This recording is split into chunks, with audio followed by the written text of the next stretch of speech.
I think it's day number 8 of If recording. 7? Yeah, I think so. And the reason I think that is that all of this really happened last Wednesday night, a few hours after we recorded the last podcast. Yeah, you're right. Okay. Ugh. All right. So it has now been a full week without the NBA. A little less than a week without the NHL, MLB, any discernible sport whatsoever. Derek, how are you getting along, dude?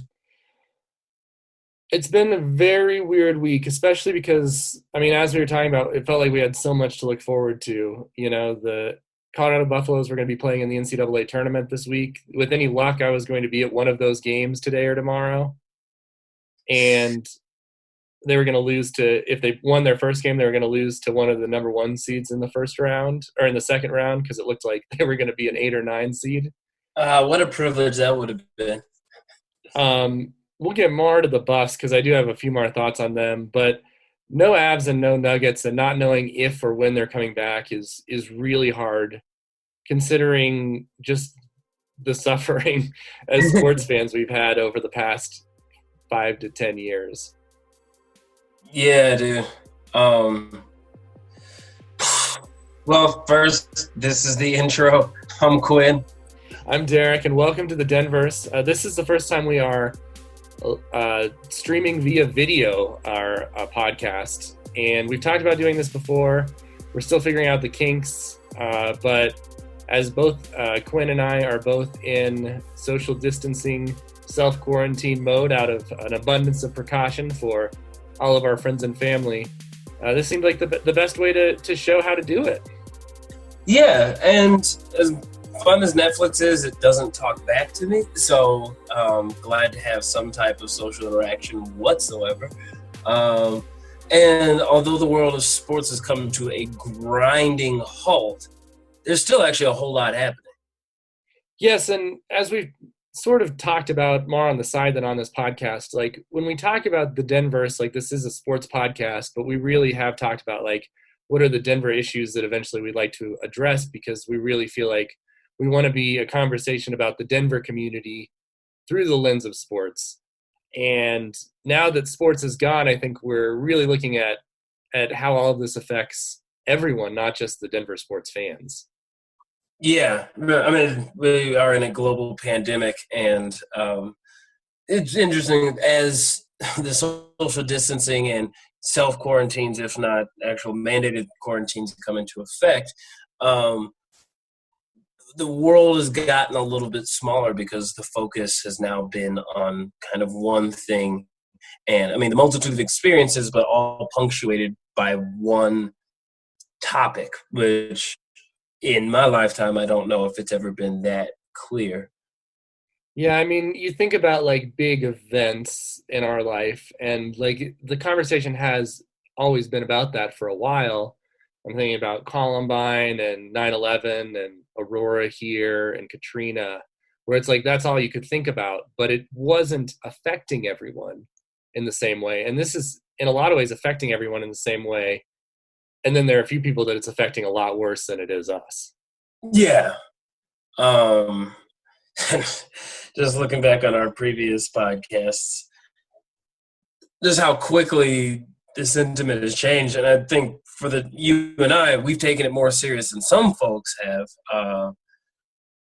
But it now seems inevitable that this is going to become the biggest story of our year. Or like, I pray to God this is the biggest story. In a year that started with some light discussion about World War III and then the death of Kobe, Australia on fire, that this really seems like an untoppable experience. And it's an election year. And it's like, bro, coming out of this, I don't even know if I can care about the election. But gosh, yeah, and the year's not even close to over. Like, hopefully, there will be an actual get to be outside. And summer is usually when the news cycle really picks up. So we shall see. I kind of wanted to go back just to last Wednesday for a minute. So 2 weeks ago when we recorded, we talked about the possibility that we weren't going to be able to go to games in the playoffs and how, the upsetting that was going to be, a small price to pay in our lives, but still like reasonably upsetting given how much we care about sports, which is, a trivial thing, but still like we've decided to invest our time in it. Yeah, wait, to just for my own memory, last Wednesday was when they were talking about hosting games without fans. Yeah, so when we recorded the podcast, the NCAA had just announced that they would be hosting the tournament without fans. Yes. And the Golden State Warriors were set to play the first game without fans the next day. Right, because at that point it was still like Seattle and the Bay Area seemed to be the most affected places. Yes. And so we left. I did a couple things. I was starting to edit the podcast, got that mostly done, and turned on the Nuggets on ESPN. What were you doing that evening? I had actually planned a family night, so I was going to actually not watch that Nuggets game. But I was listening to it a bit on the radio on my way home, and then got home, and then got I think I saw like on Reddit or somewhere that the Oklahoma City Utah game had been abruptly suspended. And to see there on the words abruptly, it's all your ears perk up like, what?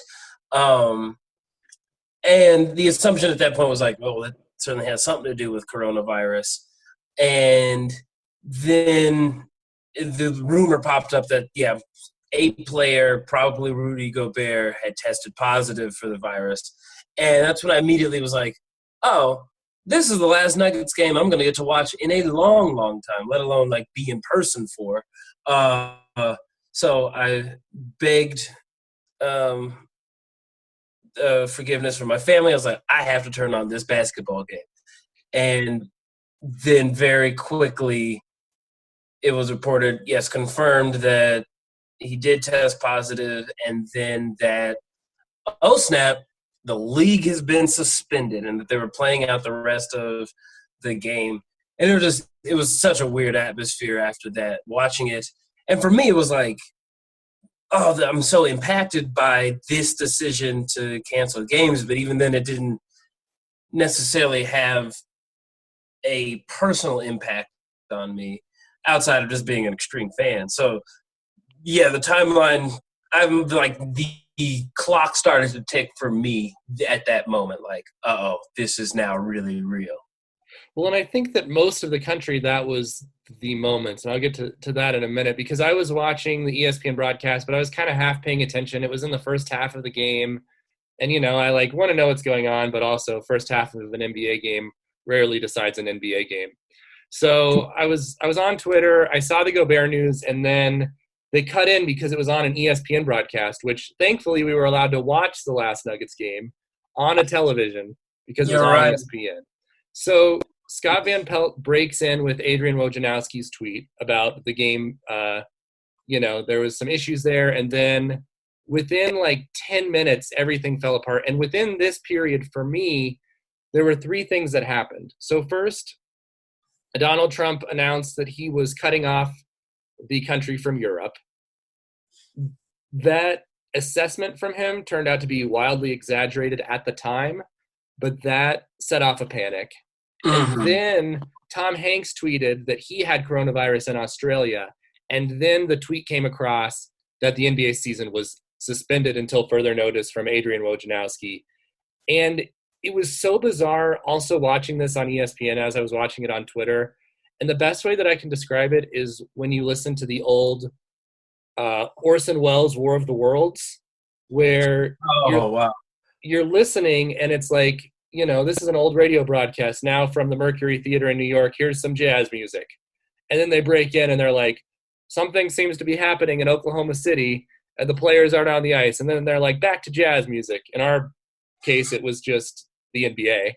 And then they've suspended it, and then like the realization that all of this was falling apart. And I felt very lucky because I believe Tom Rinaldi was the reporter on that broadcast, and Doris Burke was the color commentator, and it felt like the right people to sort of take you through this as we were watching the last basketball game of the season. Yeah, calm, measured. I mean, Doris Burke is a national treasure. And unfortunately, then the Nuggets kind of fell apart and they lost that game, kind of got blown out at the end there.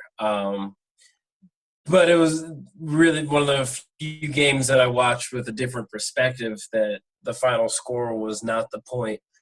And it was just a realization like, oh, yeah, the world is changing very quickly right in front of our eyes. And I think what was kind of scary was like, wow, and none of our leaders really understand what's happening, that they are making decisions as on the fly as anyone else.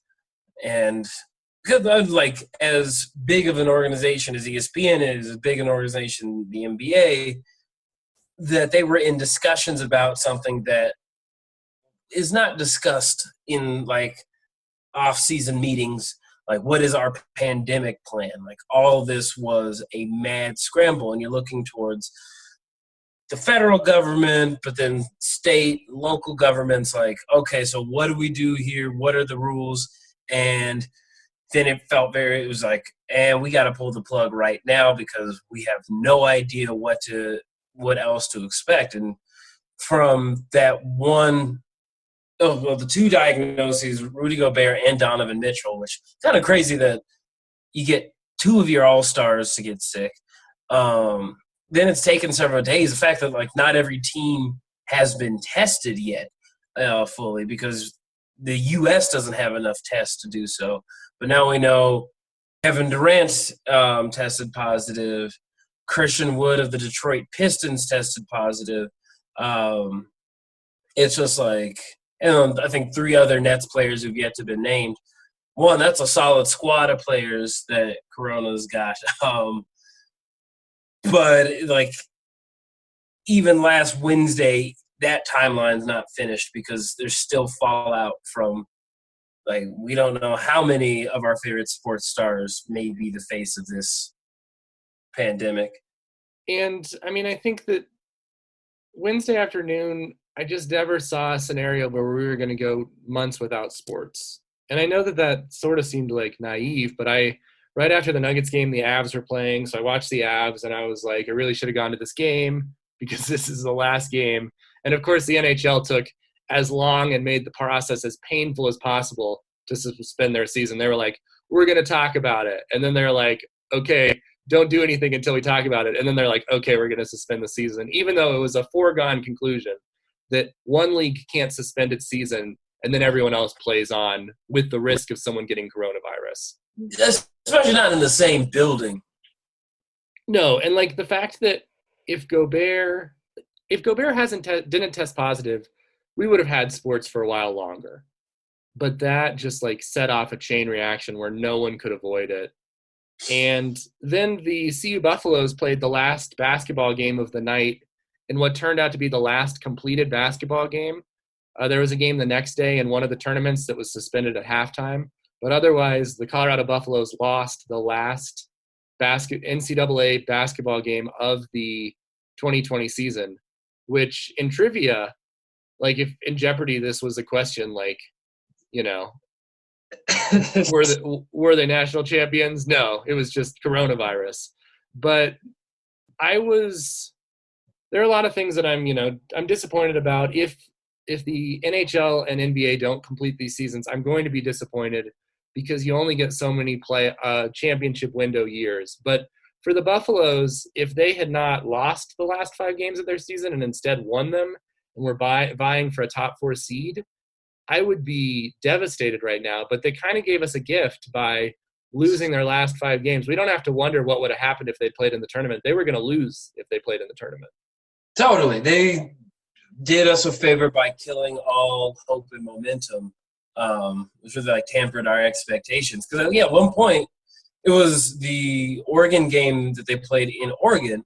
Like at halftime, they looked like definitely the best team in the Pac-12, and like, okay, this is a 4-4 real team, and they couldn't fight past Oregon's full court press, and I think they didn't win a game after that almost.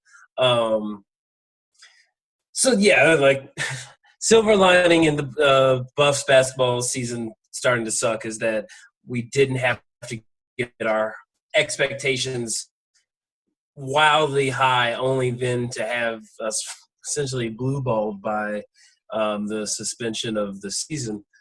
I think that story is a quintessential Denver story, like filled with hope, and then wacky shit happens, and now we're here like, well, I guess it could have been worse.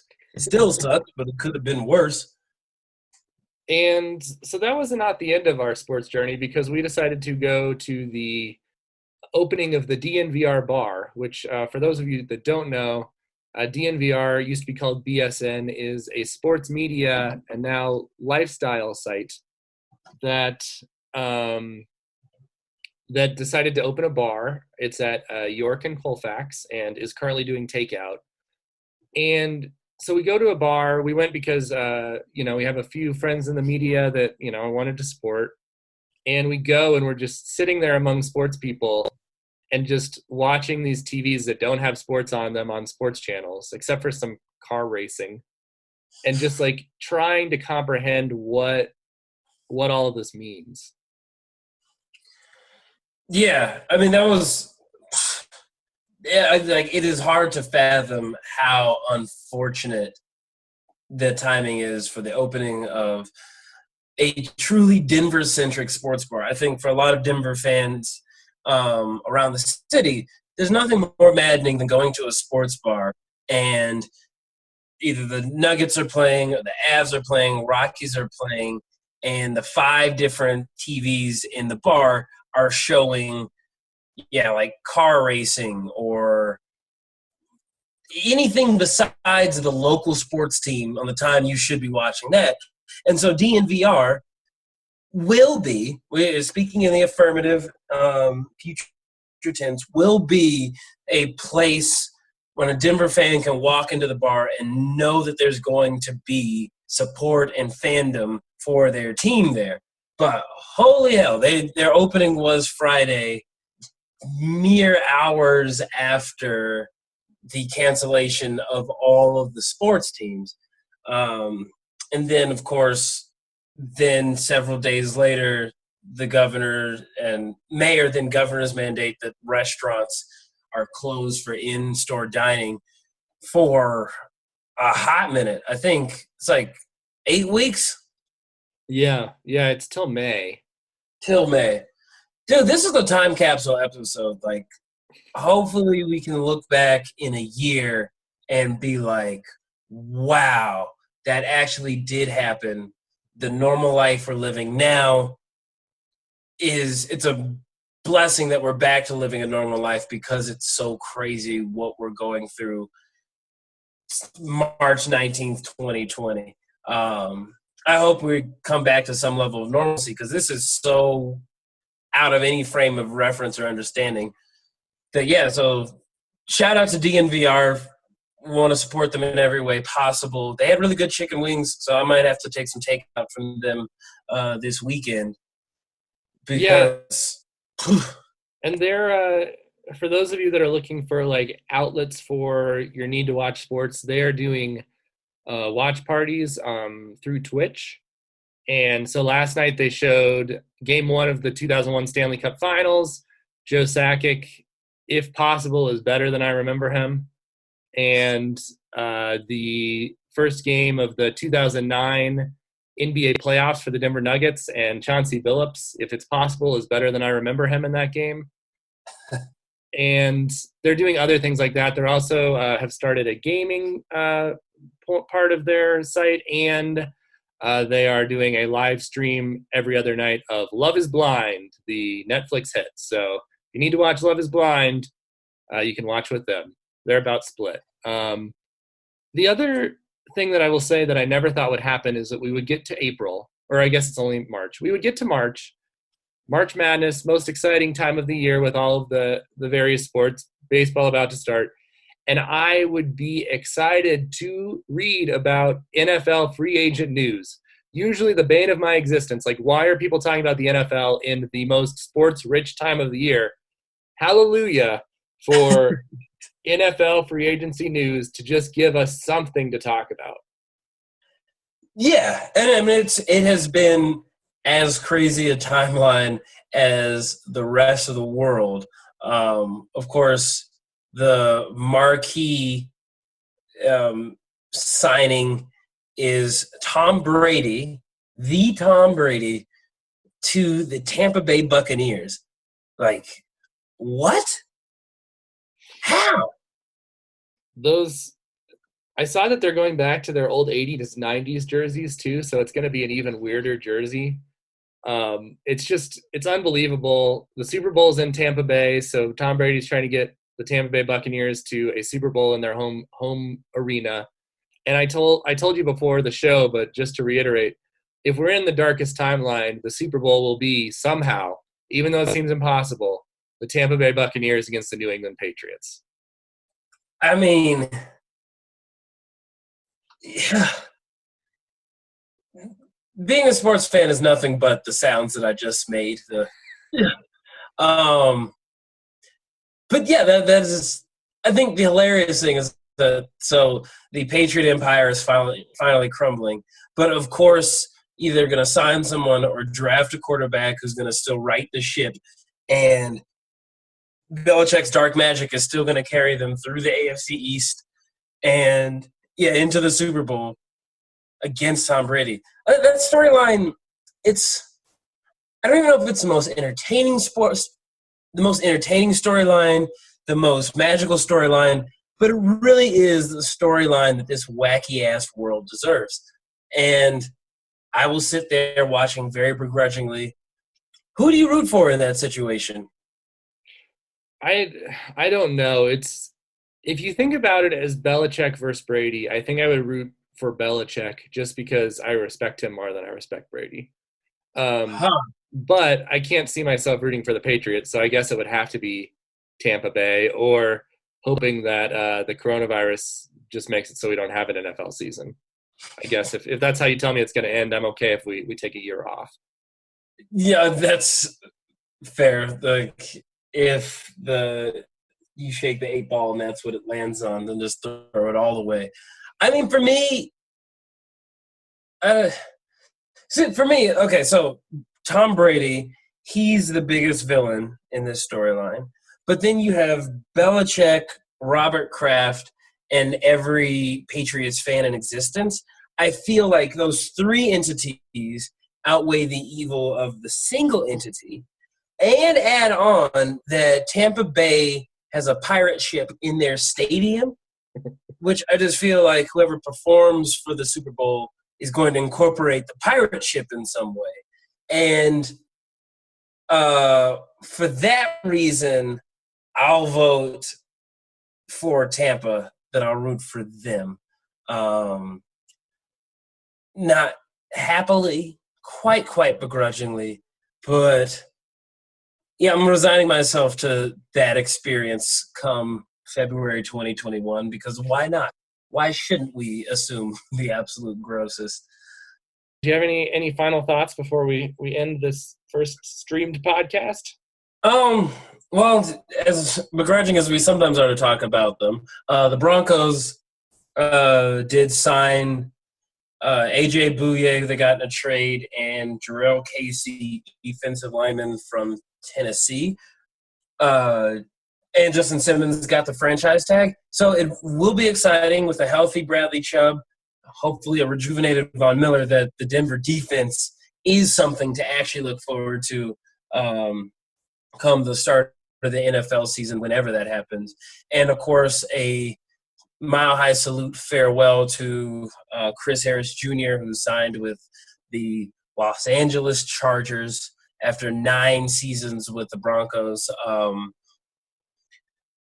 the longer we live, the weirder things will be in sports because so many familiar faces are going to change teams or leave the league. But Chris Harris Jr., he was a staple of the organization. Super cool dude. Happy he got his money.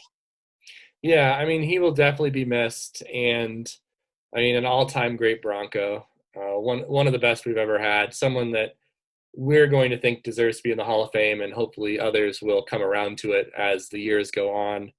Also, Joe Flacco is no longer a member of the Broncos organization. He was released on failing his physical. Apparently, he's not all put together. So they're going to free up some cap space there. Some more moves coming. And also some quarterback. I did absolutely no research. I just saw his name, named Driscoll, is now your backup quarterback for the Broncos. So we'll have lots of time to talk about him in future weeks. Sure. Yeah. Welcome to the team, Jeff Driscoll, and a very limp-handed mile-high salute to Joe Flacco for his 6 games of service this season. The Broncos only have one Super Bowl MVP left now. Oh boy. So we definitely want to do this again. We're hoping maybe we can do a live stream next time. I think that the topic that I think we should discuss in depth next time is, how does this alter the way that we consume sports, how we gather in groups? When you just think about restaurants, venues, live theater, all this thing, like how is this actually in real time both shaping our world now, and how does this shape our world in the future? So if you have some thoughts on that, feel free to reach out to us. You can do so on Facebook at the DNVR Sports, on Twitter at the DNVR, or most of you probably know how to get in contact with one of us otherwise. Yeah, just our lines. Yeah, but that's sort of where we think we're heading. Well, I just want to say, everyone, stay safe out there. Keep social distancing. I know this is hard. Feel free to reach out to anyone if you're just feeling like you need someone to talk to. So please feel free. And I know that Quinn and I are both, going through a lot here, but definitely want to send our love and support to everyone out there. Yeah, absolutely. Stay safe. Stay at home if you can, please. And yeah, the world is changing, but I'm up for the challenge and excited to see the better future we can create out of this. Well, until next time, I'm Derek. And I'm Quinn. See ya. Peace.